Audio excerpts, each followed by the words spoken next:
But so this is the Godzilla podcast, and it's an oral history project. Well, the Godzilla podcast is probably going to interview more than just bike messengers, but I'm doing an oral history project on DC bike messengers. Okay.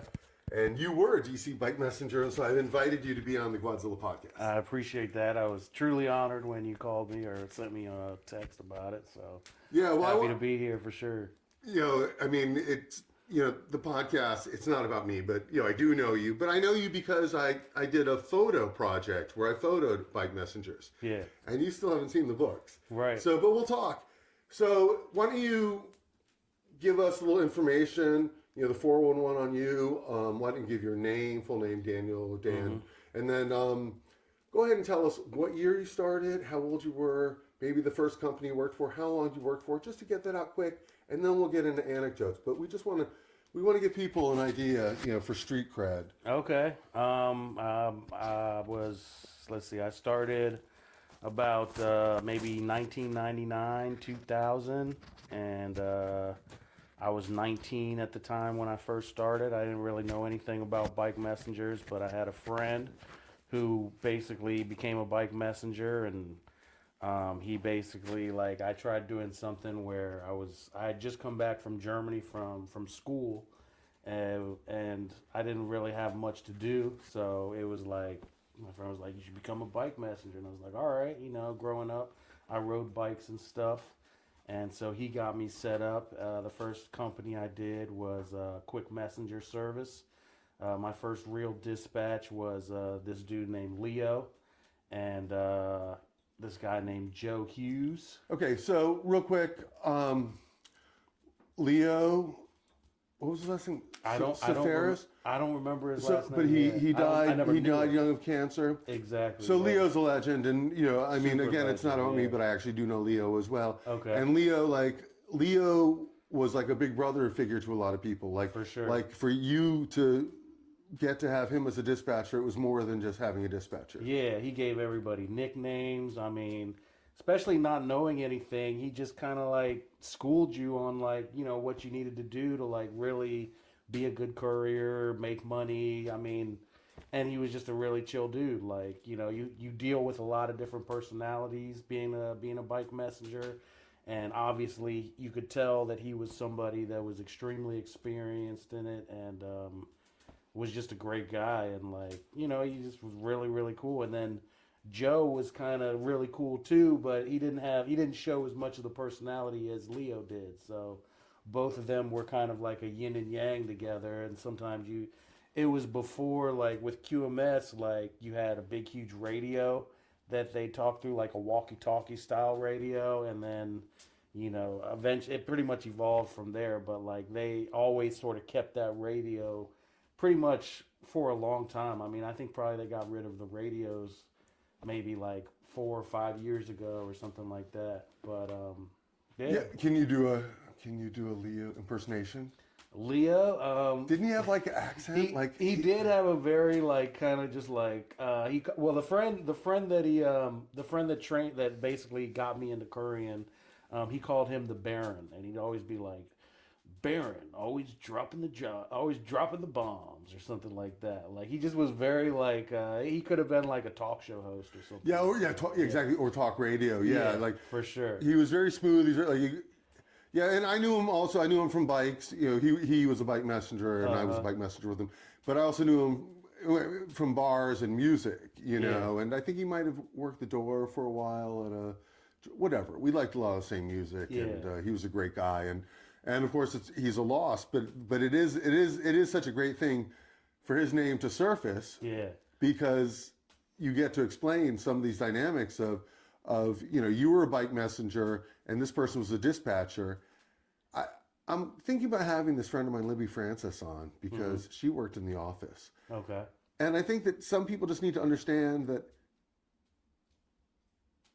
like, with newspapers, there's a route. They already know who's getting papers and who's not. Right. But with the messenger work, a lot of it is, the call comes in there, someone in one room, this, because it's pre-compute, 99 Right. isn't yet computer, it's Right, analog. exactly. So when they have a system of taking a call, in ink putting it on. Some places had like multi-layer, like you write on one layer and then it tears away, and or the four other layers go to the next room, and lastly the messenger is the last layer, and then maybe you might have like a cubby and they know where you are, and other people said they had maps with like a magnet or something like that. Yeah. Did you have so you were a messenger? Did you ride in every day? Yeah. I've always lived in Tacoma Park, so I would bike in from Tacoma Park, and it was all downhill going to work and all uphill coming from work. So every now and then I might take the metro going home if it was past what's it called, peak or rush hour, because back in the day they wouldn't let you on the metro with a bike during rush hour. Second-class citizens. Yep, exactly. And messengers, second-class citizens. At the bottom of the barrel. I mean, and anything happens and the messenger's involved, they're blaming the messenger. I mean, my God. Sure. Yeah. And usually they were right. True.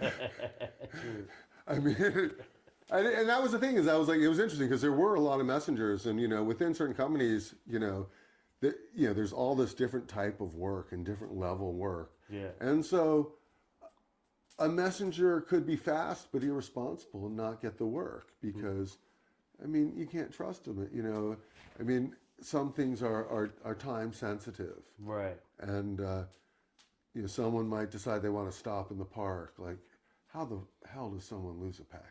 Right. I mean, what are you doing Greg Brady? Exactly. I mean, what the hell? Yeah. It's like each messenger was like their own company basically, and like you just have some companies that are like top notch, and you have some companies that you're just not going to get that much out of them. It's about the priorities when you're out there basically.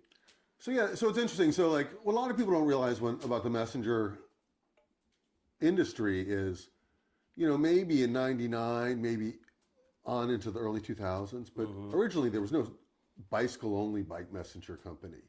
There were messenger companies, and they didn't care how you delivered it. Exactly.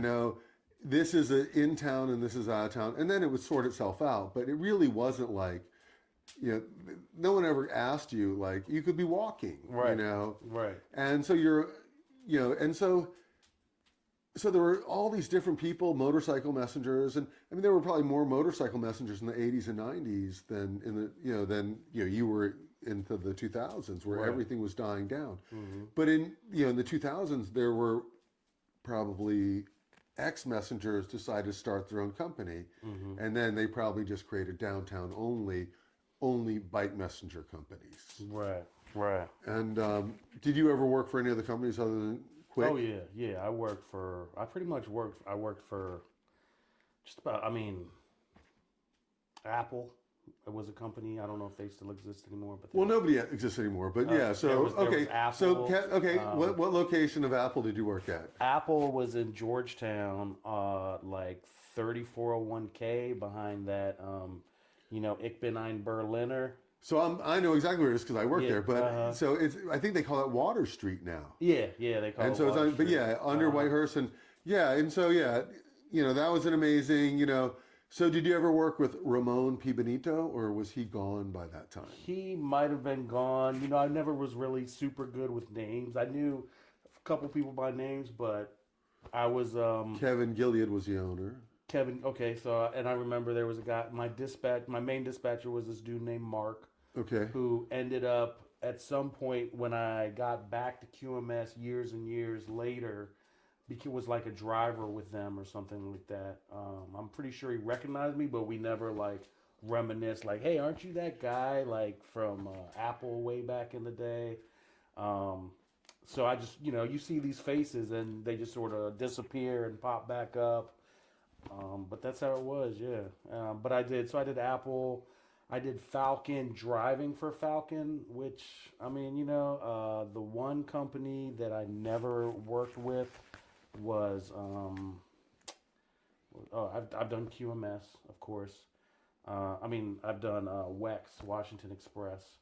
Which is still a company. They're still out there. They were probably, at least by the end, they were like the company to work for if you were really trying to get money. I mean, as far as everybody that I spoke to that was a courier they at least had one day where they made more with Wex than they made for any other company, because Wex probably still has everything on lock. Like, well, that's interesting. So yeah, we talked about this. So again, like a lot of people, probably the only people who will listen to this will be bike messengers, but not every bike messenger was a bike messenger in a pre-app era. Like now, there could be a messenger, and if you work for a messenger company, and it probably works in a similar way than if someone is doing food delivery. Right. But back in the day, they'd tell you something over the phone, and you'd write it down on a manifest.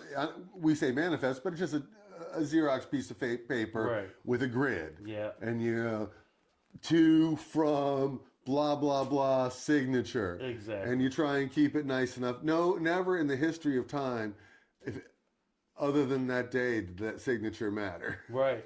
And but that was the thing. If you back then, if you couldn't produce that, then basically the company was like, oh, well, I guess I can't pay you, knowing that they were still going to get paid for the job. I mean, unless somebody really went crazy about it. Only if you mess it up would it matter. Yeah. But yeah, they did treat those things with some sort of whatever. Yeah. And a lot of people did fuck them up, and no one would ever. Right. I mean, it was really just if somebody really, really brought it up. But as long as the job got done, I mean, but yeah, you had to keep them nice.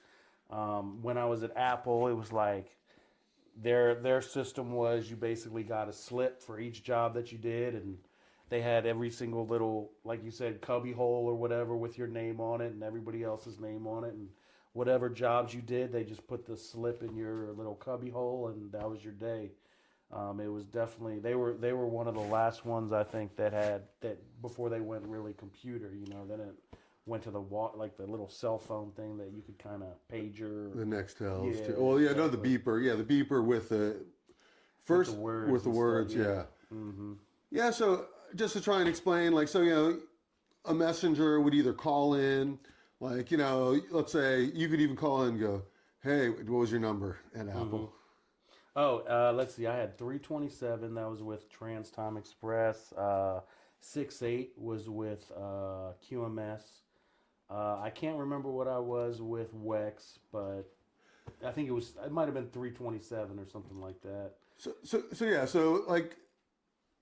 commission. I think people need to understand even now, the people who work for Washington Express work commission. Mm-hmm. So there used to be this notion, but I think messengers now work more, and a lot of them are older and they have bills to pay. Mm-hmm. But they might have wanted you there, but no one adhered to that. It was a come and go as you please, and a lot of messengers would travel a lot. Maybe they were in bands or whatever, or even they, a lot of people at Apple Courier and were skateboarders. Mm-hmm. They came to this area from all over the world, all over the country to skateboard at Cedar Crest Country Club. Mm-hmm. And then they would go on skateboard tours or even just go to Mexico, and they'd save up their money from working as a messenger. And so there wasn't 2 weeks notice or anything like that. And it was, maybe a little warning, but it didn't, maybe I'll find someone to fill in for me or not. And we come back and normally get rehired because if you're good. And a lot of companies would overhire or hire with that notion. Yeah. And then you would have these other companies that would only hire by the book riders. Yeah. Someone with a known history. And then they would know if they overhired and it's commission, then there's not enough pie to share. Yeah, right. And some companies didn't care. They just overhired because they had to cover their ass. In the end, they need something delivered. Yeah. But it was interesting, the type of people who were drawn to the work. I mean, there's something about people who want to work outside in the cold. For sure. Yeah. There's something but there's also something about the bike. I mean, I think people will joke that it's hard to work a straight job after working with a job full of moments of adrenaline. Yeah. I mean, it is. I mean, I honestly, I got into it because my friend got me into it, and I was able to make money. So I wasn't super social. I wasn't doing a lot of the alley cats in my whole time. I think I just did maybe one or two, and that was mainly because a friend was throwing them. I did a checkpoint for Bruce, the legend, of course. And I think I did one that Brian Biggs threw or something like that. But I was always scared of if I got hurt, then I wouldn't be able to work on Monday or whatever. You know what I mean? But also, I didn't follow you around downtown, but I would see you around town, and I might pop into a lot of the hangout spots, and yeah, it seemed like you were there to work. You weren't there, like, I mean, there were people who, because it is commission, you can have this, hey, coach, put me in attitude. Or you can go to the park and then they forget about you. Right. And, I saw you and I might have seen you in between jobs, but I didn't necessarily see you, in the circle with the crew, in the park hanging out.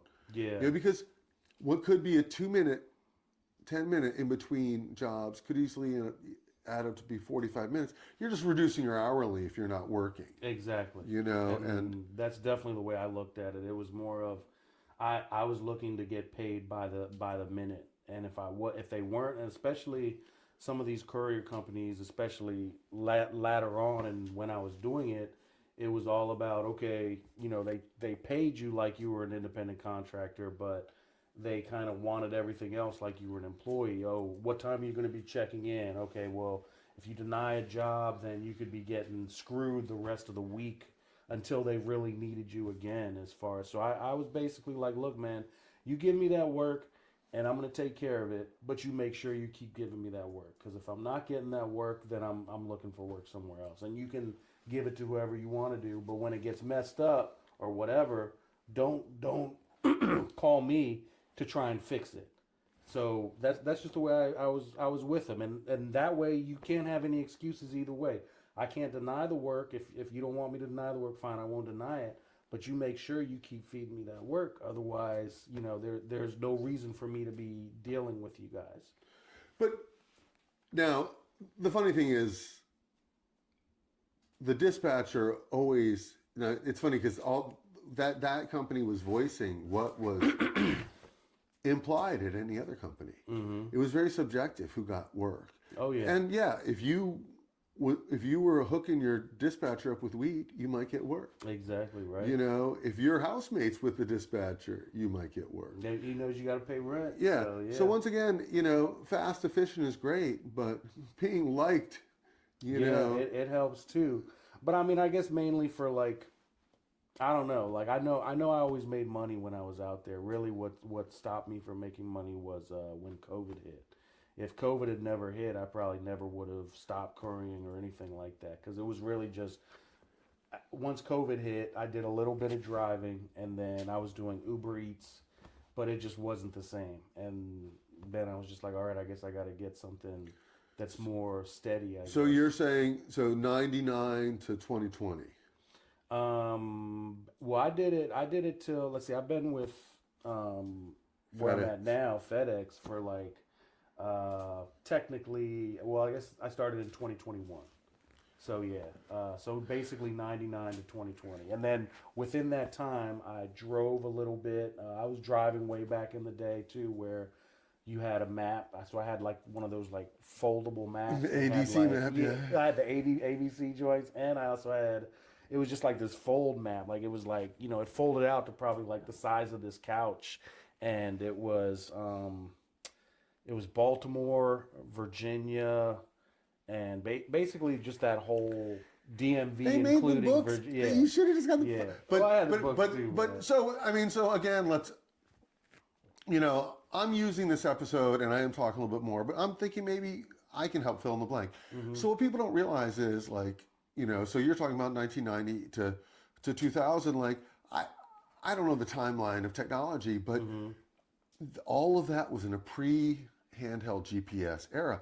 So you're talking about in your car you had a map, but on the bike the city was in your head. Exactly. You never, only in your rookie year did you look at a map. Right. And I remember, like you could go into like the Capitol and they had these little maps. You get one of those as a rookie, and then you're like Russell, Dirksen, Hart, Senate side. You're like Longworth, Cannon, Rayburn. I did the order wrong, but House side. Right. And then once you've got that down, you start to get room numbers in your head, because you're going into Department of Commerce, and if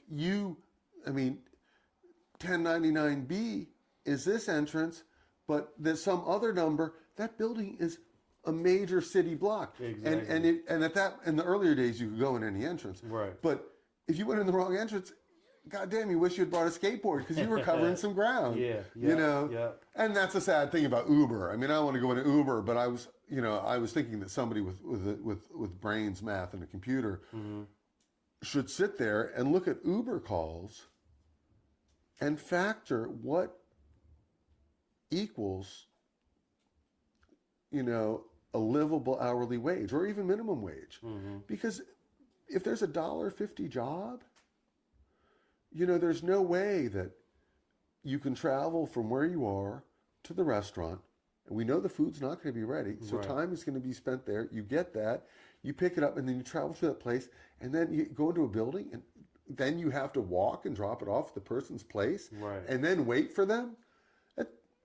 That's a 45-minute task, and you just got $1.50. Yeah. Like Uber, the workers need to unionize, and people need to realize that they have to pay enough money, or else, I mean, it's unconscionable. I tried to do it, and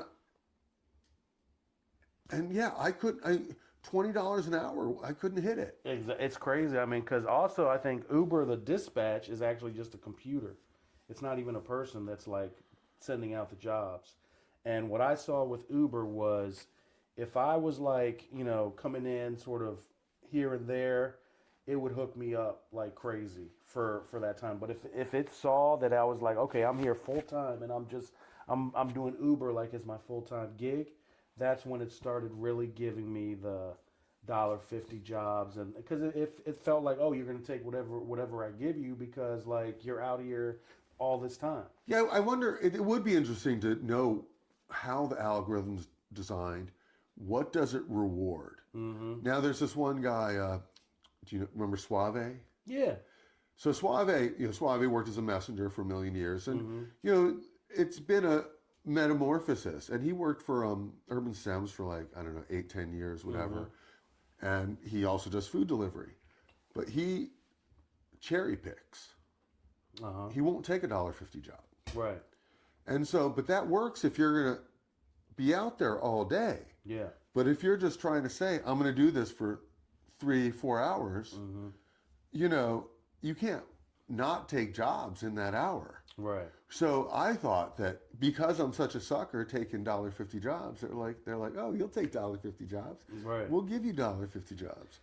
But I don't know how the algorithm works. And I know I've even heard like, you'll have a group of people sort of hanging out together that get the same job. You know what I mean? Because if you're right by the Chick-fil-A, it's going to use that GPS to try and send it to you. And what I've also heard is that they've literally, instead of raising their rates or trying to hook up whoever who's actually doing the work for them, they've literally hired these companies that pay their workers hourly. And so when nobody will take this job that's $1.50, instead of raising the rate on it, they'll give it to this other company that pays their bikers hourly that have no problem taking it because they're getting paid by the hour. So it's almost like, yeah, you're going to take what we give you, but there's no way we're going to hook you up for taking what we give you, kind of thing. It's interesting because, if anybody were to get into this and start tomorrow, I would say don't do it. Yeah. I mean, unless you have something else going on, where it's just like, oh, I want to be out for fun, and But if you're trying to do it, for but I love it for the bike. But I Yeah. think the moment of it being, so the reason you were successful on the bike is because you got to have more than one package in the bag. Yeah. Food delivery, more times than not, it's one at a time. Yeah, one or two. They don't pay you for the second job. You get. They're like, hey, you want to take this one too, and it doesn't change the price, or maybe it's $1. Or so exactly. It normally would be like it would. That would be. But that's a better example of accepting $1.50 job. But yeah, it is. Where It's you never already free. have It's never something free. going. But sometimes when it pops up and you have to respond quickly, they make it sound like it's one job from this to there. Yeah. And you're like, oh, $13 job, and then it's 3 jobs. Right. And you're like, again, like mathematically, and it's true that gas powered scooter might get there a little faster than me. Right. But I'm pretty fast on the bike. I'm crazy efficient. I'm as fast as the most efficient messengers in the city. Yeah. And so I'm doing this job as efficiently as it can be done. It's not like John Henry. Where like, I mean, it is like John Henry. You're gonna kill yourself. Yeah, I'm not gonna kill myself or whatever. But I can do this. Almost. I mean, I'm more tired than the bike, but there's no way that people are making enough money. What I would do is I would be a walker and do that on the bike, because then it kills that radius that they're going to send you. And obviously I'm not killing myself to get wherever I need to, because I think if you go over a certain speed, that's when they know, hey, you're not walking or whatever. You know what I mean? But like basically I'll be a walker. So that kills the radius. They have their incentives. Hey, do 20 jobs and we'll give you $300 or whatever. But it's like that's how I would do it. I would never do it when I tried to be like, okay, yeah, I'm a biker. I'd end up in like Chevy Chase, and then they're sending me jobs to do like Chevy Chase to rock. I mean, it's crazy. If you're trying to make money, I'm with you, and it's true because okay, I was trying to get into this talking about messenger work, because it's very similar. Mm-hmm. And you being in Tacoma Park, I was trying to say that somebody would like call in or radio in and say they're ready to start their day, because you're in Tacoma Park, and so maybe you could get work less likely, but but so with the food thing, I would do that because I'm like, because I don't want to ride for free. Right. Exactly. And so if I get food delivery here to take me downtown, but then they start trying to send me to Northeast, and it's just like, there has to be work going in the other direction. Yeah. Like, why do they think I want to go to Anacostia? Or wherever, But sometimes I would do a job and it would take me over to Tenley or Van Ness.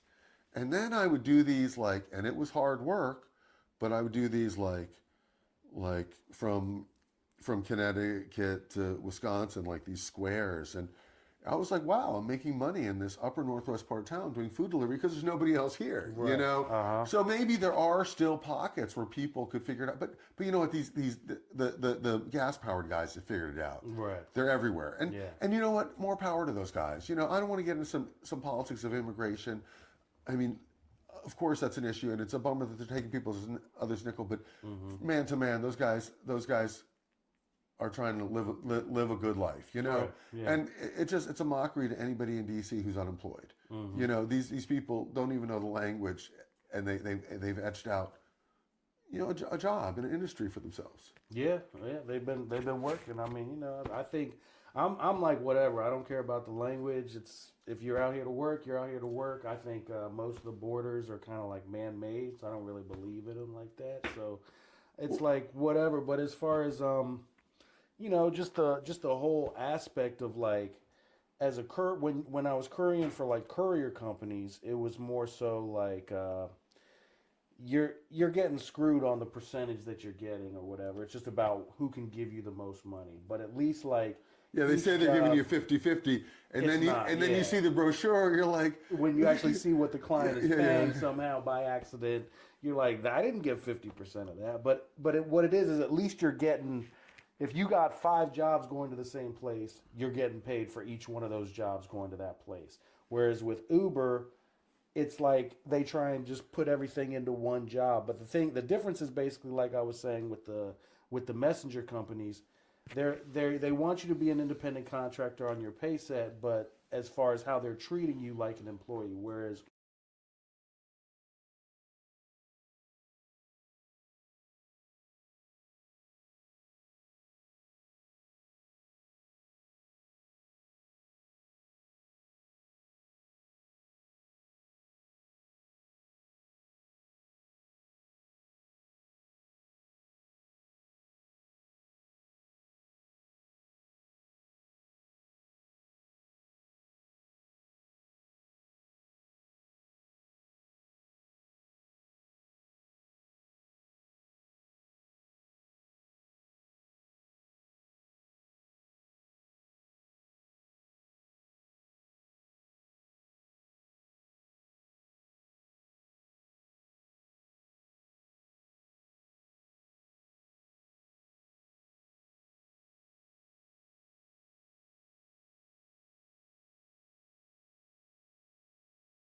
Uber, you're 100% independent contractor, but it's still kind of a double-edged sword for that same reason, because they can throw 5 jobs on you and really only like pay you for one job, because they're obviously charging 5 different people and getting paid all that extra money. I mean, it's just, it's kind of like however you need to work it. I mean, really the best way to go if you're trying to be like a bike messenger or messenger, in my opinion, is to have your own company, because then you're not getting screwed. But the only thing about that is you don't have any time off. It's like you have to be there for everybody. Otherwise, they will they're going to call somebody else. And that's why I respect a lot of these. There's a couple of guys out there that kind of have been doing their own thing and still thriving, at least in DC that I met. The Legend being one. I don't know if you know. Well, but Bruce is no longer on the bike. He's in the car. But he's still doing everything. Yeah. So I'm not trying to be like, for me, so much of my fascination with the bike messenger culture is the bicycle. Okay. And I think that the motorcycle is interesting, but I mean, back in the day, if someone showed up on a moped, yeah, I mean, like, right. give me a break. I mean, there were guys on mopeds in like kits, yeah, like posing out, like, so they'd walk in there, like the receptionist wanted the messenger anyway. Right. You could have worn street clothes and maybe you would have had a chance, Right. but you were still posing as a messenger, and you were cruising on the moped. And that's kind of how I feel about the e-bike. The e-bike might be the future of delivery culture. Yeah. But to me, it's not the same thing. Yeah. Just get a motorcycle. Right. I mean, and get out of the bike lane. Yeah. If you're going over 15 miles an hour, it's great if you're on a bike, but if you're on a motorized vehicle in the bike lane going over 15 miles an hour, you're an asshole. Yeah, exactly. And so I just think that for me, the fascination, so there's this guy Harry, and he's still out there, and he works for Washington Express, and he's on an e-bike, and I fully respect that, because he has to. It's not sustainable on the bike. Right. And Scrooge, who's also a legend, Yep. he's out there on a scooter. Yeah. And he's still a legend. It doesn't change, but he's not a bike messenger anymore. Right. But that doesn't change his cool factor. Exactly. I'm not reducing anything. Yeah. I'm just saying, in the timeline, like, for me, I'm fascinated by bike messenger. I got you. Yeah. But in every case, just as it's fascinating that you're still a courier working for FedEx. Right. It's still fascinating that Scrooge is still and Harry, and I saw Rod Smith. Yep. I saw Rod Smith, and he's a mobile mechanic for Capital Bike Share. Right. And then I see Ron all the time, who's still biking. Ron Green, hell yeah. Green, yeah. And then I mean, there's just plenty of heads that have been doing it forever that are still. You got some guys that still do it on the bike. I mean, when I was doing, we got Sleazy G, Pain and Nails Jeff, Biggs Brian Clark. Yep. And then, I mean, as far as bikers, I see a lot as far as of bikers, guys. I'm not. I mean, I think there might be some people who. There's John, who he got into the game a little bit after, but he's still doing it hard. He rides with Biggs. As far as I think they both have a company or something like that. Yeah, Johnny. Yeah, Johnny's a badass. Yeah, for sure. He's a great dude. For sure. But he rides in an old school style. Yeah. He's hustling. Because he was out there, I don't know if you remember Colin that worked with QMS. I mean, just all these guys that were rolling way back. Is Colin the same Colin that he's in-house at STEMS? I don't think Colin was kind of tall. He looked super young, even though he was a bit older. I don't remember his last name, but there was Danny K. Yeah, so and so Danny K would be so exactly. So that was the progression for a lot of people, exactly. If you wanted to survive, so you hustled, you're the best messenger working for somebody else, but it's capped you out. You can't make any more money. So you want to make more money, so you do your own thing. Yeah. And so Danny K became his own messenger, but now he's a fireman. Right. He's retired. But so exactly. So Danny K started his own company. New York Pat Riggins started their own company. Right, Matt and Pat. And then but other people started their own company and then have moved on since then. Right. I mean, but so yeah, it's true. It's like, I mean, I worked as a mover, and it's, you know, I mean, there are these industries. It's not like everybody in a restaurant thinks they can open a restaurant, but the difference is anybody who worked as a messenger could have their own messenger company. You know, it's like landscaping. Yeah. You know, once you get it down, you know. But you got to have that sort of gift of gab, because I mean, I even tried to do my own company, and I had people that would try and use me, but I was pressed on just being on the bike. So they'd be like, "Oh yeah, I got this thing where it's going up to Gaithersburg or whatever." They'd be like, "Oh man, I can't do it," but I know somebody that can. Well, no, but you should have taken it and outsourced it there. Exactly. You know, which and is that's what I couldn't do. But see, that is really that. Ironically, that is business. That is what you want to do. Right, for sure. And yeah, it should. You just needed to have like 2 or 3 people on the speed dial. Which is what Matt and Pat did. Which is, I guess, what Brian. I think Brian and Johnny are doing. Like, they pretty much handle everything themselves. But you know, if it gets to a point where you got to be able to take everything, so you can't necessarily, like Bruce is doing. You can't necessarily just do everything on the bike. I mean, if somebody, but there is this communication between those guys, and like Bruce probably does do a big job if they, hey, I've got something. Are you downtown? Most definitely. Where are you going? Can you? I'm sure that those guys. And that's what you got to do. Exactly. You got to what's it called? Network like that. Exactly. So I mean, and that's just but the thing is, you got to be able to do it all the time, and if somebody can't do it, then you have to do it, which is where it kind of gets complicated, which is why you have to respect people that can do it like that. And that's why when even Danny Kaye, Danny Kaye in his last, days as a messenger was more in the car than on the bike. Because the reality is that's where the work is. Yeah. And it's not about playing messenger, it's about being messenger. Exactly. And also been there, done that. I mean, it's not. When I mean, what I'm saying. I mean, Danny Kaye was king. Like he doesn't have to prove anything to anybody.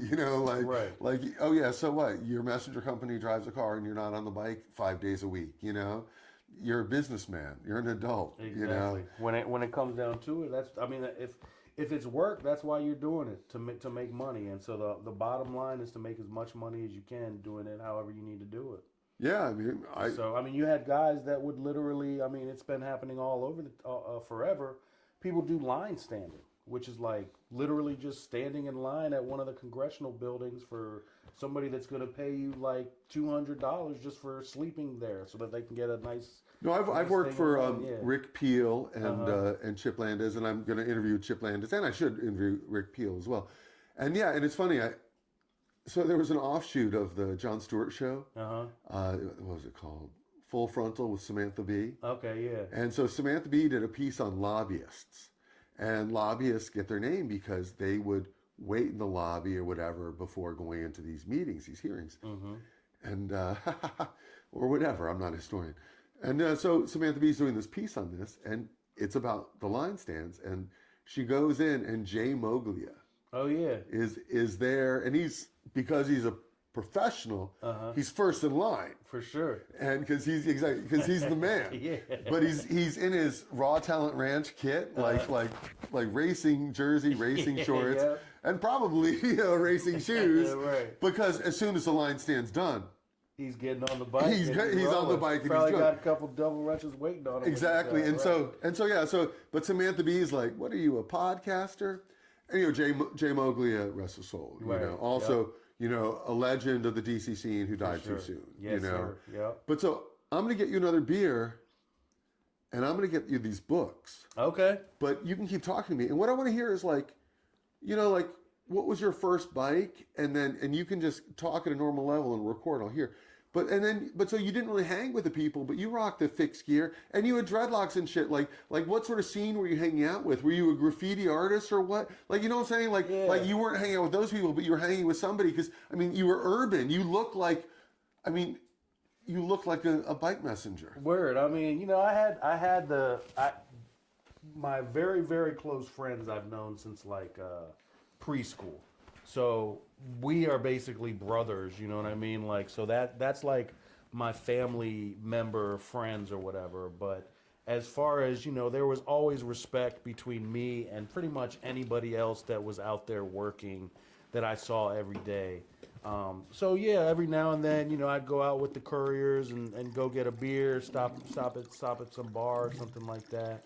Um, but it just wasn't like I was, like I wasn't going to every alley cat. I wasn't necessarily traveling with them to New York and stuff like that.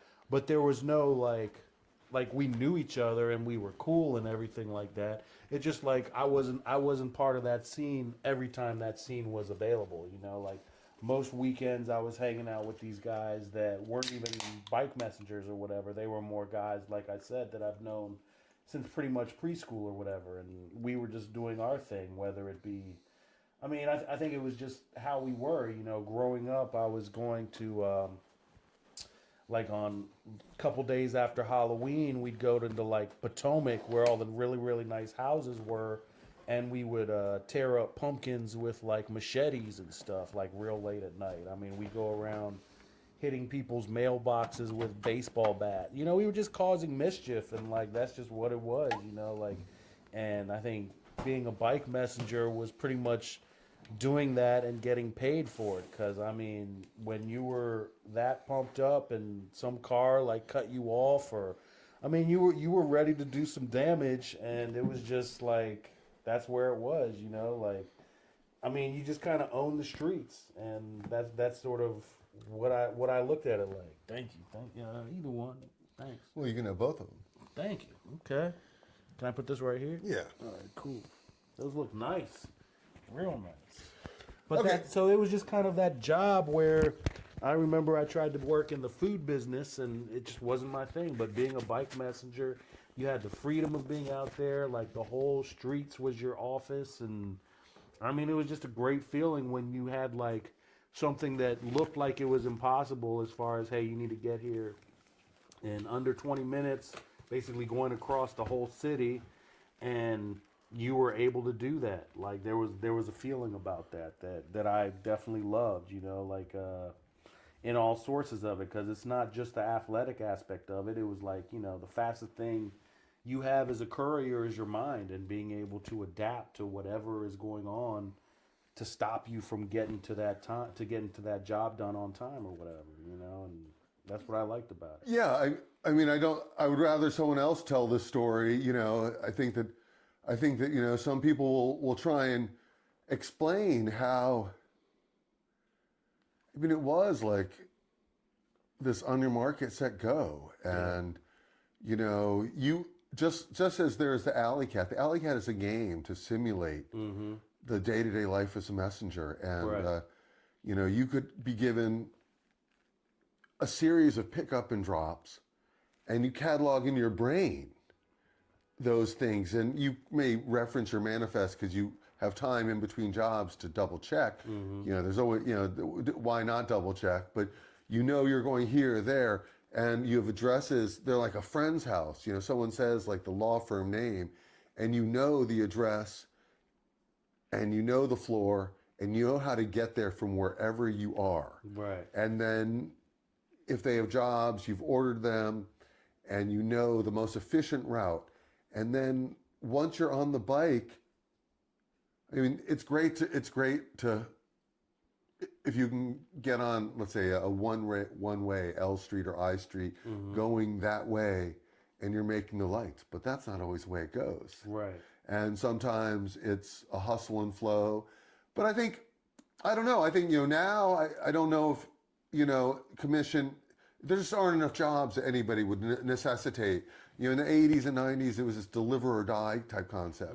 And people were like, it was like, not everybody wrote that way, but if you were making money, you were. Right. It was, before it was before the fax machine. I started like 99, 2000. That's when I started. But I know that was like when I started, oh man, you should have been out here during the 80s, because it was like you could come in at like 11:30, 12 o'clock, and by 5 o'clock you'll make like $300-400.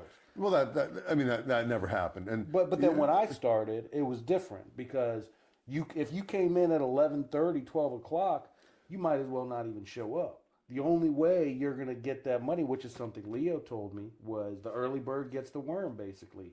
If you're checking in every single day at like 7:30, 8 o'clock, and the dispatch pretty much sees that you're there every single day, the only way to keep you coming in like that is to make sure you're getting work. I mean, you'll have a guy that checks in like once or twice like that. And they're like, man, I came in that early, but I didn't get any. It's like, well, do it for a month straight and see what happens, you know? So that's what I was saying earlier, because when you were saying that the boss told you had to do these things, I was saying unspoken to make it work, you did already have to do those things. For sure. You know, so that person was spelling it out. But in every yeah, exactly. You get rewarded for being dependable. And I've been a dispatcher, and I know as a dispatcher, even if you like the person, if something gets messed up, the big boss or the owner, because I always dealt with owners at most of the companies I was with, but, to a certain extent at Washington Express, but mainly the smaller companies, I was always dealing with the owner when it came to pay or what was going down or whatever, as far as how much are you going to be paying me, what percentage or whatever. So the dispatcher, you understand, is really just like a manager at a company. They're not like the main guy. They can control a certain amount of things, but if they do something that messes something up, whereas you have somebody sitting right here and you hook up your friend and that job gets messed up, the dispatcher is going to have problems from the owner of the company, because it's like, well, you have this person sitting right here. You could have given them the job, and it wouldn't have been messed up. So I mean, you can carry the, you know, the favoritism to a certain extent. Oh yeah, that looks familiar right there. Chinatown, huh? Okay, so I created these massive books that the project was just insane. Yeah. You know, doing it alone, I sort of lost touch with things. But I tried to make these books that were themed. Okay. And so this is you too. Oh yeah. So this is a book. Now, this is funny too because it's misprinted. Okay. This is Chinatown, but it says messengers carrying more than an envelope. But you're in this book with a box on. You're in this book with a box on the handlebars. But this is just me opening up, just like flipping 3 pages. Yeah. And this is a book just on Chinatown. And this is an assortment of bike messengers. And Curtis Howard is still a bike or he's doing he's doing dominoes. Okay. But yeah. Yeah. And here's Kate Schrock. She still kicks ass on the bike. But I find you twice, you know, and you know, just happened that, you know, I would be in Chinatown and I would, like a fisherman waiting for a fish. Right. You know, I would just camp out because I worked for the Smithsonian and I did IT, and my office in the Victor Building, and then the Portrait Gallery was right there. So I could just take that lap, and, you know, and certainly, you know, there was enough bike traffic that I would catch you or someone else. And here you are, you know, twice. Yeah. And so, you know, so this, and, you know, I see this and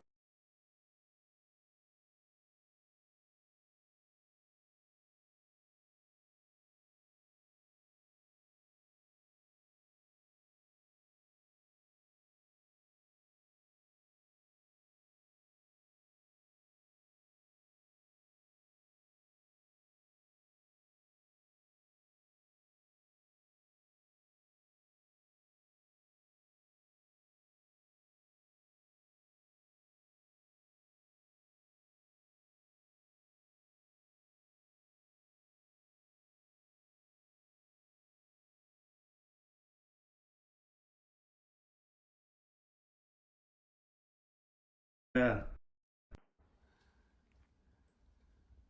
it still has some battery left. Motherfucker, why would you stop? Man. Why would you stop? When did you stop? You just told us a story of ULOC justice. Yeah. Oh my God, we were riffing on some shit, dude. I am such a fucking rookie. Where is fucking Suave to fucking correct me on this shit? This is so fucked up. I can't believe that it fucking stopped. Yeah, that's rough. You know, it probably thought because we didn't mess with it, you know, that we just had it going. Yeah. Oh my God. What a fucking bullshit tragedy. Dude, I am so bad at this. All right, where's the angle for this guy? That's a trip. All right. So yeah. I mean, so it is interesting, the concept of This guy right here, Lonnie Yep. and Mark. There's Tar right there. That dude, Ron. No. That's I think his name's David, but he went by R2. R2? Okay. Let me see. But so R2, he had a brother who was a messenger as well. Okay. And although you wouldn't confuse them, you'd be like, They look a lot like they look like they're clearly brothers. Okay. Like me and my brother. No, they probably look more alike than me and my brother. But so I don't know what his brother's name is. But that's so funny. Yeah. That's so funny. And so what's interesting when you talk about like the brotherhood of the messenger, we have these situations like, it's everyone dies. But when a messenger died within that messenger moment, so when there was a guy, and he was kind of an outlier. Do you remember Derwin? He wore the camo. I totally remember him, yeah. But so the funny thing about Derwin, so he wore the camo. He looked like an army man. Yeah. And, he wasn't ex-military, but he was fascinated by war. He read a lot about war. Okay. So that was like his hobby.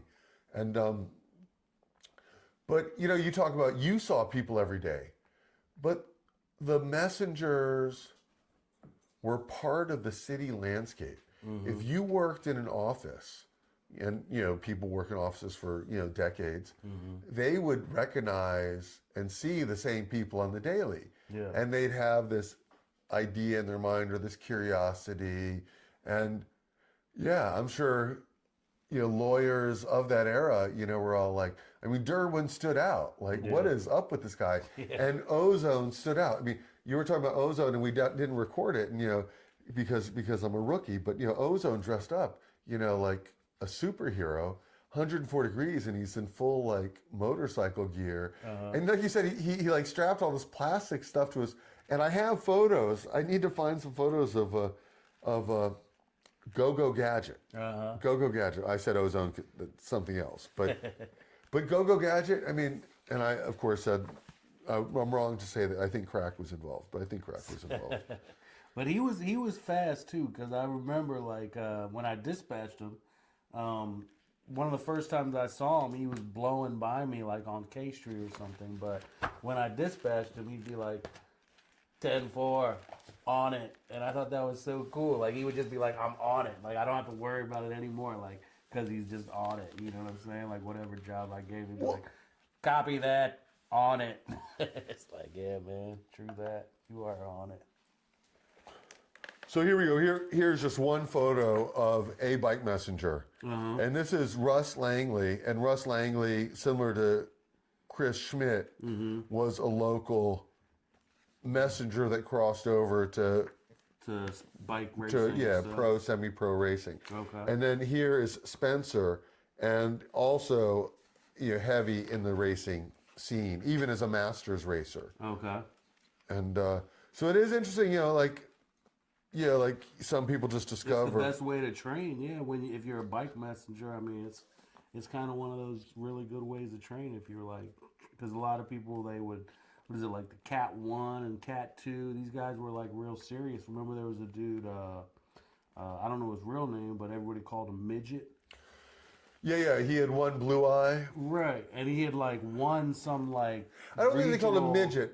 I think they called him Midge. Oh, okay.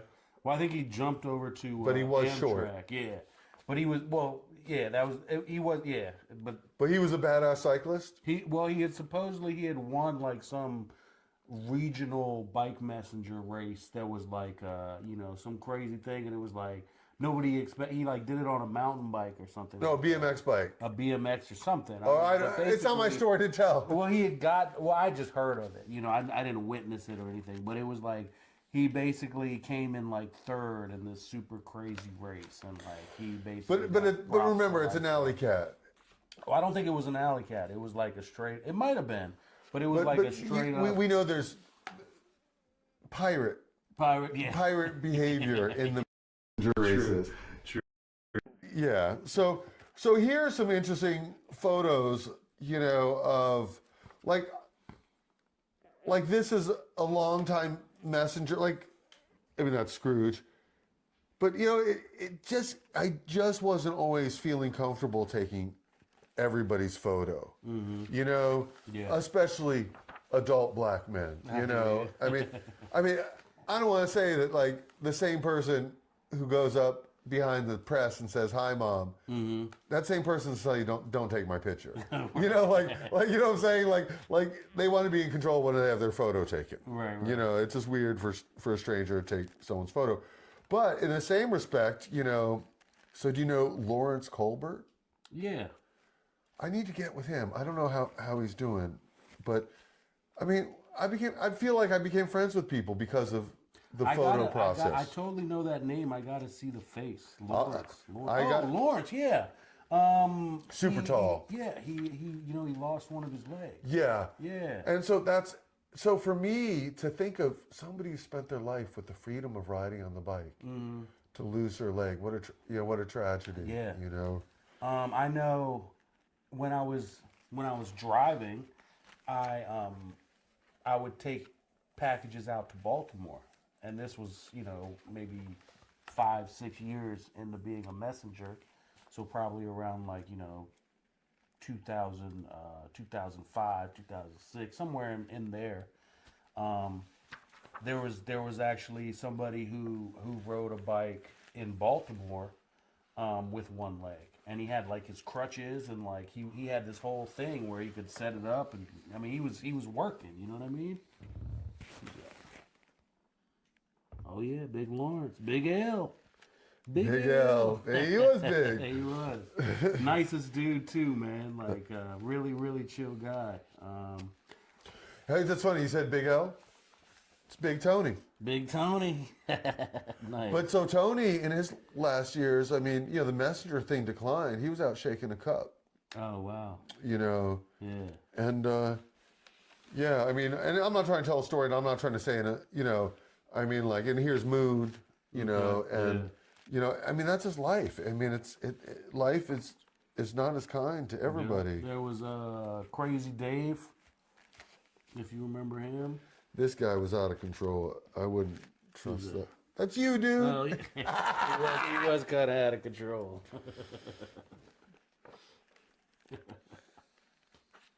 Super Dave. Yeah. Desmond. This guy's a sick guitar player. And so that's the thing, is there's a lot of dimensions to these people. His foe. So Alfonso's doing food delivery, and he's had an interesting path. But we were talking about people with the fixed gear, like He was doing it on a fixed gear. yeah, he was, but he had like a smoothness to him. Yeah. But there would be times where I just see him, and I might have a photo of it, but he would just be like, it'd be like in traffic, and he'd like have one foot like up on the top tube and no hands, and he would just be like meditating or something, and you know, like you're just like, you're super at peace. Yeah. I mean, I was against fixed gears until I really started riding one, and it was just like, man, this is just so right. Like it makes sense. Like I said, it's a stick shift. If you like driving stick shift, you'll like driving. Yeah, big Mark. But this is now. What's Mark's last name? I have no idea. Is it Edwards? Okay, I don't know. So we'll just say Stuttering Mark, with respect. Okay, I'm not trying to mock him, but people know who I'm saying. Yeah. His nickname was not Stuttering Mark, but there are multiple Marks. So sometimes to make it simple, you say Stuttering Mark. But you know, I got 2 shots of this guy blurry on the move, and he's probably 70 years old in these shots. I remember because one time actually coming down from Tacoma Park, he was coming from somewhere up on 16th Street too. And yeah, he could ride, man. I mean, I think he still does ride. I've seen him out in DuPont a couple of times driving by in my truck. Well, I think he's in Baltimore now. He's in Baltimore. He lived now? right up here, and he's a pit bull guy just like you. Oh, okay. And so I'd see him out here walking his 2 dogs, you know. And yeah, I always enjoyed, and just like you're saying, like the nicest guy. Yeah. And he's funny. I thought I could make a book strictly of bike messengers that I bought weed from. Uh-huh. And I'm not trying to say Mark that sold weed. Right. But the goddamn legend, you know, like, you know what I'm saying? You know what I'm saying? Like I used to buy, I don't even smoke weed, and I would buy weed for him just, you know, to keep him employed. But yeah, so yeah, Marsha, Justin, Mohawk, Jay Moglia, you know, I used to call him Barbecue Matt. This guy, that's Mohawk again. This is the same guy coming two directions. Yeah. Yeah, I remember Mohawk had the super scratchy voice too. Yeah. Shane, made in Australia. Okay. I think I remember Shane. Yeah, he was also a road racer. High level road racer. Dude, Shane. That's Shane. That's right? Shane. Because yes. he worked at Conti Bike Shop Yes. for a little way after he was a bike Yeah, messenger. I think he's still a mechanic. Yeah, very good mechanic at that. I remember he took real good care of my joint. I like to hear that. Yeah. That's good. He's a good dude. And yeah, so it's a wild culture, and it's a brotherhood. It's amazing, you know. For sure. I mean, once you earn your stripes, like it's something that like they, you know, it's like you said, it's a brotherhood. People respect when they see you every day doing the same thing, and yeah, most definitely. So now you're FedEx, you're married, you got a dog, you live in Tacoma Park. Gained all kinds of weight, you know what I mean? Like, yeah, it's like, I mean, I still love it, and I still respect it like crazy. It's just, like I said, during COVID, it basically like, nice. And then in the pedicab. Yeah. I say get on the bike. You know, I love riding the bike. Yeah, I mean, it's something I'm definitely gonna get back into. Like I just actually reopened my app with Uber Eats, and like I said, when it's just something like a side gig where you're literally just out there to enjoy it, and you're not really pressed about the money as far as that goes. Like You can pop in here. You can pick up at Bus Boys and Poets and do some Silver Spring work. Because that's what ends up happening. Is like within the Uber Eats thing, people would be like, so for me, I'd say, okay, if I'm going to go down and get my first job at, let's say, West End. right, Like West End, you could probably do some walking, but you have to pedal there and back. right, So let's say that's 45 minutes each way. That's an hour 30 with no money. So your average down there has to be so good to pay for that hour and a half. right. You know, for it. so if you just you're only going to go out for a few hours. If you just, punch in at your door in Tacoma Park, you might get Tacoma Park work, but you only take it if it's going to take you maybe closer to Silver Spring, and you just do some Silver Spring work, and you just work for a few hours, and then exactly. Yeah. Because going downtown, It's one a thing. ride, Yeah, it's decreasing your hourly. You're Yeah. working for free. yeah. So here's a sad photo. This right here is Lawrence Parks, LA Law, and that's Lisa Martin. Now, I don't know anything, but I mean, the women messengers, like every guy wanted to date them. And Lisa Martin, I think, dated Lawrence Parks. But this woman, who I didn't really know, but I knew, like a hello type stuff, she was a bike messenger. And then in recent times, she lived in the Hyattsville area, and she was the president of a cycling team in Hyattsville. And she was out on a road cycling training ride with her club. And then her and this other woman were I don't know if they were playing or messing around, but they were ahead of the peloton. And she was a victim of hit and run.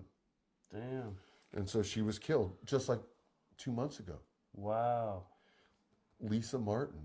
And they caught the park police, to their credit, they caught the driver. Wow.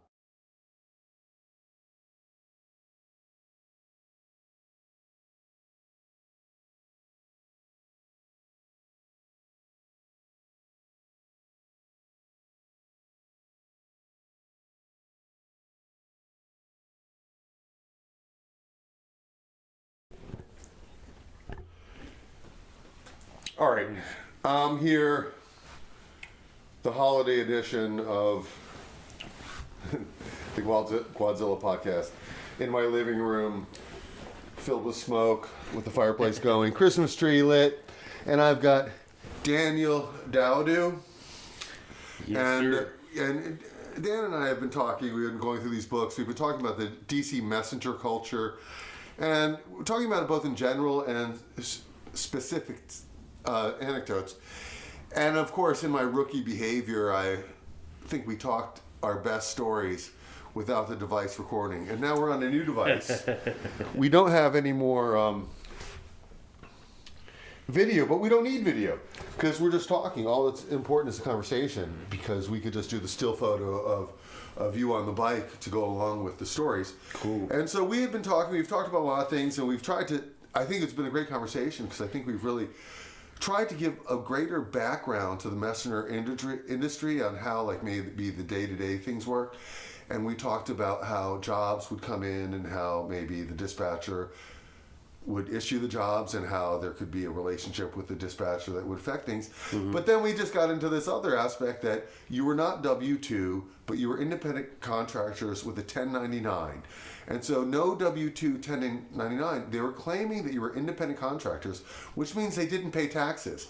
And again, we talked about this, and with being the independent contractor, you should get to come and go as you please, but you spoke both that they either did it by contract or by design, that you had to show up early and stay late to get the work, mm-hmm. which means you're basically an employee. Exactly. But so in the 1099, why don't you give me a little rundown? So, like, you had to pay 1099, end of the year, you're filing taxes. Did you get to claim food, bicycle, like? I would basically claim anything as far as, in fact, for a while I lived at the Woodner, and I would claim that as my office. I claimed mileage. I claimed any type of clothing, shoes, any type of stuff that I did to fix my bike or anything, really. I mean, you could get creative. I mean, have somebody go to lunch with you and just talk about something business-wise as far as the job, a client, whatever, and have that as like a business lunch. So, I mean, you could get real creative with it. But do hot dog stands give receipts? Maybe if you ask. I'm just joking. Yeah.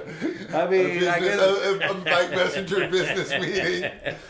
But it was just, basically we were just getting into where you had nice cash flow if things were good, but then every time, I mean, I would just dread April because of having to do taxes. And I was saying where I would declare some stuff, but I was always trying to sort of not be put under the microscope. I was always trying to make it where if whatever the tax guy at the IRS would just sort of look at me as that number and sort of just glaze past me. I never was trying to make it where something would stick out like a sore thumb and then all of a sudden they're looking at this, that, and the other. And I basically would do it where I would under declare stuff so that if for whatever reason, and that's just my paranoid mentality, it's not necessarily, because I know people that would go crazy with declaring things, this, that, and the other, and they'd be going to the same accountant all the time, and they would get real creative. I think having a tax lawyer and accountant, that's a wonderful filter, mm-hmm. Because they can explain whatever you're trying to explain,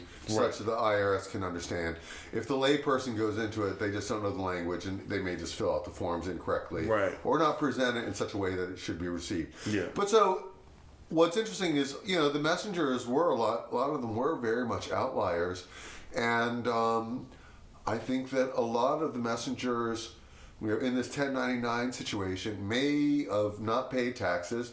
Some of them may not even had a social security number, which would be the best thing for you, mm-hmm. is to give a fake social security number, because then you're just getting a check and cashing a check. Right. Because, in the 80s, they talk about, there was a legend, Jim Rapp. Okay. They called him Featherhead. And, we've told the story, a bunch of people told the story. It was a pot dealing bike messenger. Okay. But he also had a side business of cashing checks. Huh. Because there were in the days of checks before direct deposit, people got checks. Right. And I might go deposit my check in the bank, but if you don't have a bank account, and lots of people didn't have bank accounts. Yeah. A lot of people historically don't trust banks, mm-hmm. and so they would go to a check cashing place, or even a liquor store would cash checks. But so this messenger, Jim Rapp, rest in peace, amazing story, and he would cash people's checks at a better rate than the check cashing place. That's awesome. But he did that so he could have the illusion of a business and launder his pot dealing business. Right. But also, he would cash the messenger's check, and then they would have cash, and then they could buy pot. Yeah. So he was killing all the birds. He was exactly. He was like yeah. But a genius businessman. That's like the ultimate plan right there. Well, he was a super smart guy. In fact, he had a master's in education from Johns Hopkins, but he was a bike messenger. Uh-huh. But his story goes, and I'm shocked, and he wrote the story, and it was a cover story for the city paper. But he wrote the story from prison, how he had taken in a housemate in the house in Mount Pleasant that he grew his weed, and he took in a housemate who was going to teach him how to grow mushrooms. Dang. So here's this guy who's already growing weed, selling weed, so sold acid, and so he invites this guy into his house, and this guy is growing mushrooms in that house, and he eats these mushrooms, and he's tripping his balls off, and he calls the office of the vice president and basically threatens the vice president. Maybe that's Dan Quayle at the time, I'm not sure. And so the Secret Service come in there with the police, and when they kick the door down, a wafting of weed, anybody would know what it is. You don't have to be a drug sniffing dog. Yeah. And they walk in, and you got plants, got some shrooms. Exactly, and more plants. It was the largest plant drug bust in Washington D.C. history, and so this guy was screwed. This guy Jim Rapp, and he went to jail and did time out Western Maryland. I don't know wherever people go to jail. But during that time, somehow his body, MS, whatever happened. Okay. And he went through some decline. But he wrote this story, and it was a city paper article, and it could still be researched. I'll share the link with you. Cool. But so a lot of these people, with the IRS, and so we're going to take this one step further. So, and this is where just business is bad. This is where the person who owns a courier company, it's almost unconscionable to run this type of business and have this person working for you and not really be making a livable wage. Yeah. It's like you're on your own. No one's putting a gun to your head. But in the end, they're like, you're an independent contractor, you're on your own, but you're saying they have to do all the sponsors. They're there punching the clock, basically, like an employee. But the catch-all is, aside from not even knowing what a 401k or an IRA is, but there is no health insurance. And so bike messengers working a job of high risk out in the elements have no health insurance. Yeah. And people break their arm, they break their legs, they get hit by a car. Exactly. And I know I had, luckily for myself, in I guess 23 years that I did it, I really only gotten one serious accident and when I say serious, I mean it put me out for maybe a month and a half, and that was something where, it was basically because I bruised my back really well.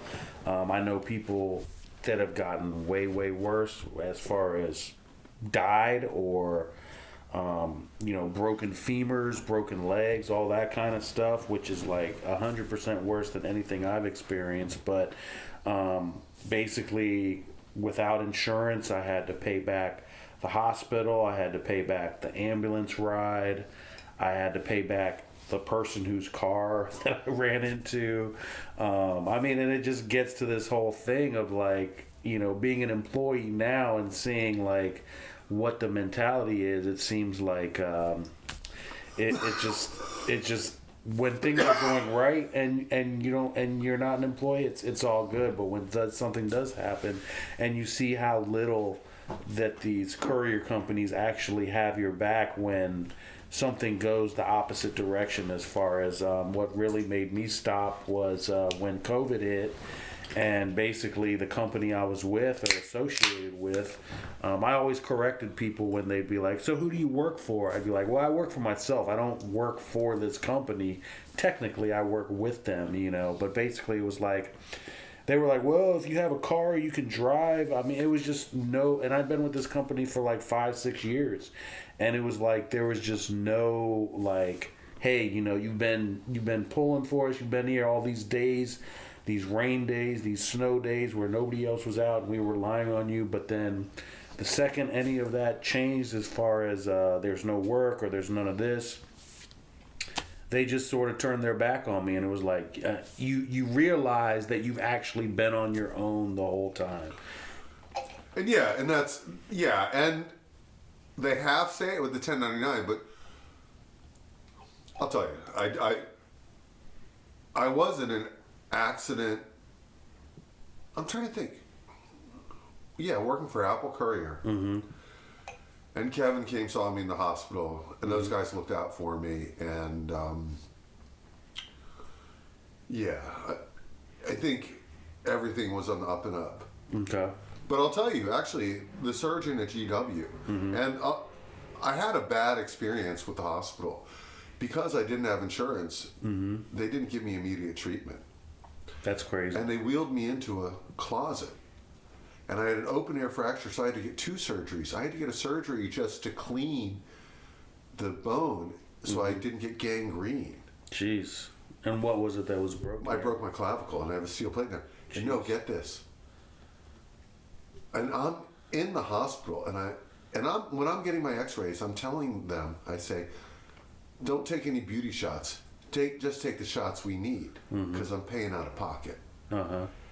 And in talking to my surgeon said this: I will do your surgery for free. You only have to pay for the stay at the hospital. Wow.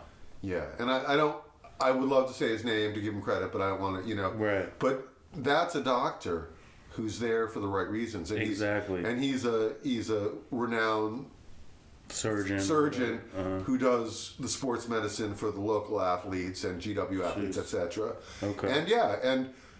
But when I went to him with my small claims where I was trying to get money, he didn't want to get involved in that type of stuff. Yeah. But I had to, but even then he did the up and up, because I told him flat out, like, this is, I was doing a workman's comp claim. I wasn't suing anybody for whatever, but I'm a worker who got hurt on the job. Right. And I suffered what's called PPD, permanent partial disability. And yeah, exactly. We're on our own as bike messengers. Yeah. You're back. You hurt yourself on the job. If you were a union worker, you would have been treated differently. And it's interesting, there is a history of, people, there's a guy, Chauncey Brothers, and I think that he was involved in the 80s and trying to start a union, and then, right. Sheba Farron, and along with Andy Zale and Scrooge and others, they had the DC Bicycle Messenger Association. And I don't want to leave people out, because, you were telling earlier, oh my God, what was the story that you were telling? And I wish we probably didn't record it, but we were looking at the books and we saw a picture of Sean Smith. And what's interesting about the Sean Smith story is he was a bike messenger for a long time. And the Sean Smith of Bike Share is a big burly guy, right? And I'm a big guy, but he's bigger than me. But he used to be a skinny track bike guy. Wow. And Suave too.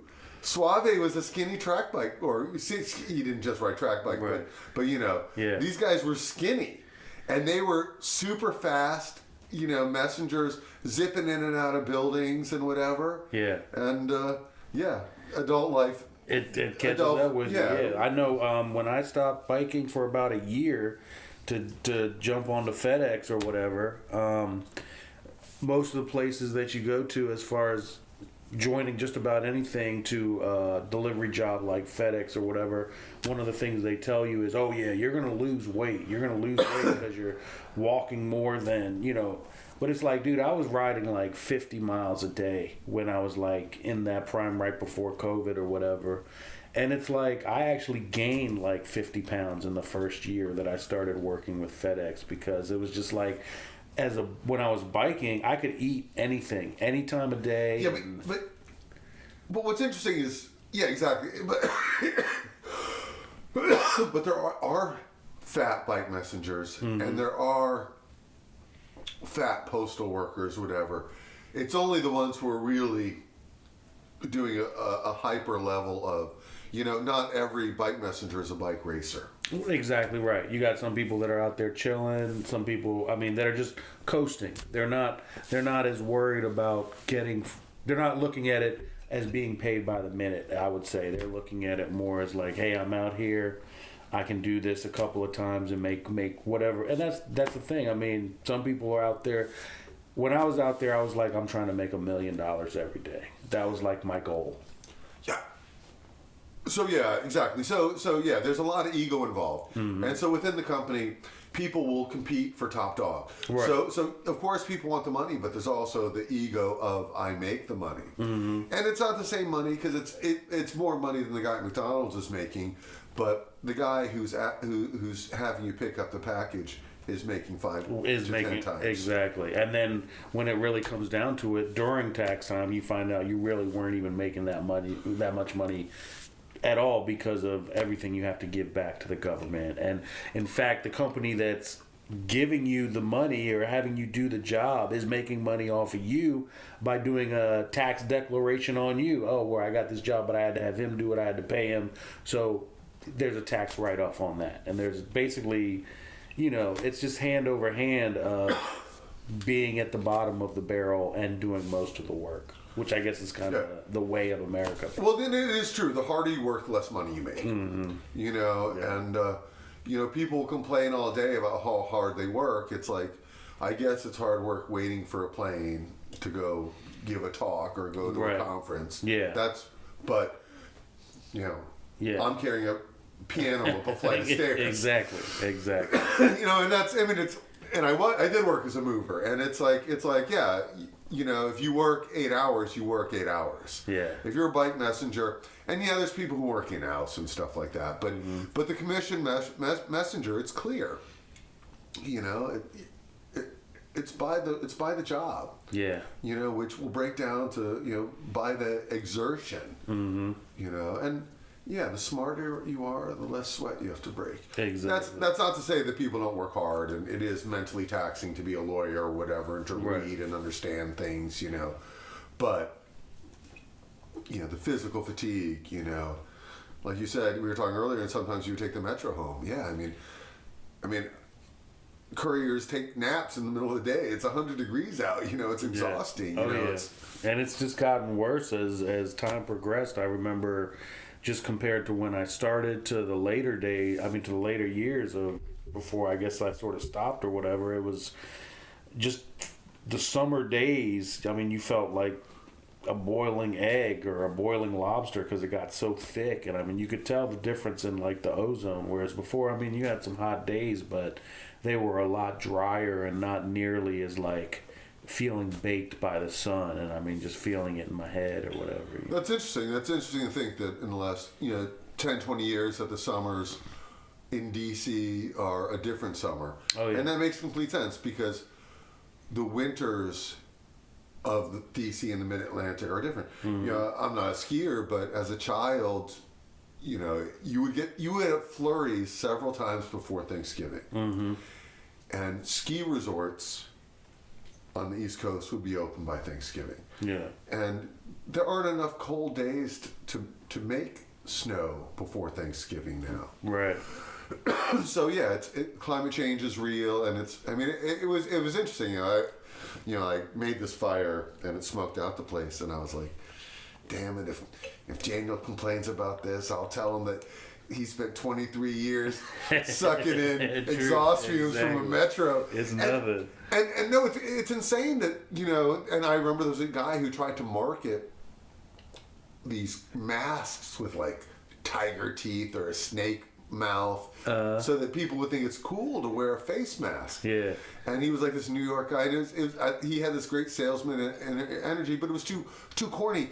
I mean, these are people who aren't wearing helmets, and you're trying to tell them to think like a bump on the head is immediate, but bike messenger black lung, 40 years down the road, I mean, like, no one's thinking about like it's a day by day thing. It's not a what am I going to be doing 20 years from now type of thing, and I totally agree. Like, it's hard to sell that kind of stuff thinking down the road that far. But you don't have bike messenger black lung. I mean, as far as I know there was, I quit smoking a long time ago, but I know when I was smoking as a bike messenger, I was doing about 2 packs a day. Oh my God. If I wasn't on the bike, I was smoking a cigarette. And that was like for like I was out there for like 11 to 12 hours a day. So if I wasn't, and that's an riding, appetite suppressant. That's part of the reason you were thin too. chances are, yeah, because I wasn't eating as consistently as I eat now. I guess probably. Yeah, too, because oral fixation. You would have stopped and gotten a hot dog from that hot dog stand. right. Right. So I mean that also could play into it. But I mean, I know when I ate. I could go crazy and it would just be no problem. Yeah. Well, because you were burning the calories. Digestive system or whatever. I think it was. If people always tell their dogs not to eat the grass, and I'm like, I think my dog knows better than me. If she Right. Oh yeah, grass. and they know what type of grass to eat, and I mean, same with like pandas. They like eat all that bamboo, which is like really good for them, or something like that. Like, there's a reason they're eating it. I mean, So I mean, I'm not. There's a reason people are smoking herbs. It's going to take you to a higher level. I mean, I think. Yeah. What worries me is, in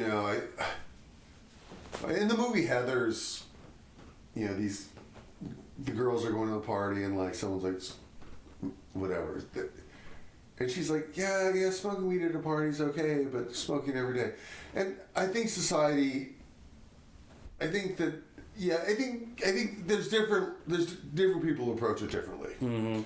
And I would say that, like, I grew up in an era where we maybe, I would say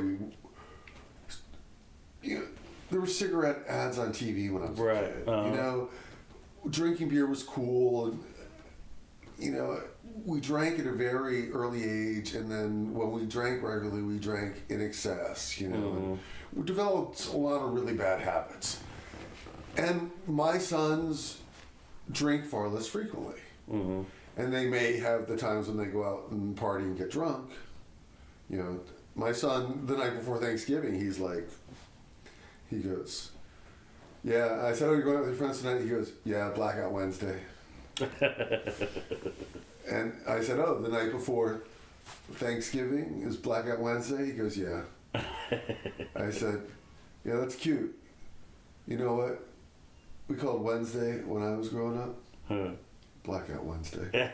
Right. But I'm not like saying like the night before Thanksgiving, but it's true. Like, I mean, and maybe I drink more than people, but some of it is like, it's like people with tattoos. And they hang out with other people with other tattoos.